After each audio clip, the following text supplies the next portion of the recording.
بطولة خليج 25 معسكر تدريبي في مصر. لعب 3 مباريات ودية مع بعض الفرق المصرية كنادي لافينا المصري ونادي النجوم.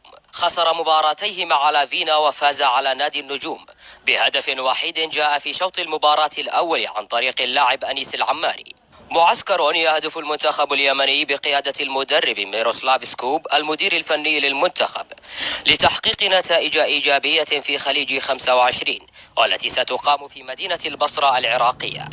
محللون رياضيون يرون أن الأندية التي قابلت الأحمر اليماني متواضعة جدا، ما يعني أن هذا المعسكر لم يكسب لاعبي المنتخب مهارات وقدرات تمكنهم من مواجهة المنتخبات التي في مجموعته، وهي منتخبات السعودية والعراق وعمان.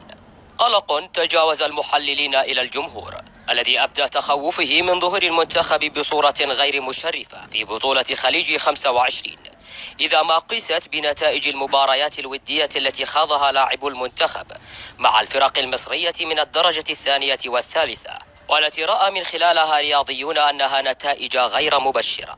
فيما يسعى مدرب المنتخب اليمني إلى إعادة اللاعبين إلى أجواء المباريات ولياقتها واختيار الأكثر جاهزية منهم. فيما يقول مسؤولو الاتحاد اليمني لكرة القدم أن المدرب التشيكي ميروسلاف سكوب المدير الفني للمنتخب لجأ إلى خوض سلسلة مباريات تجريبية مع المتاح من أندية الدوري المصري في الدرجتين الثانية والثالثة بعد تعذر إقامة مباريات دولية.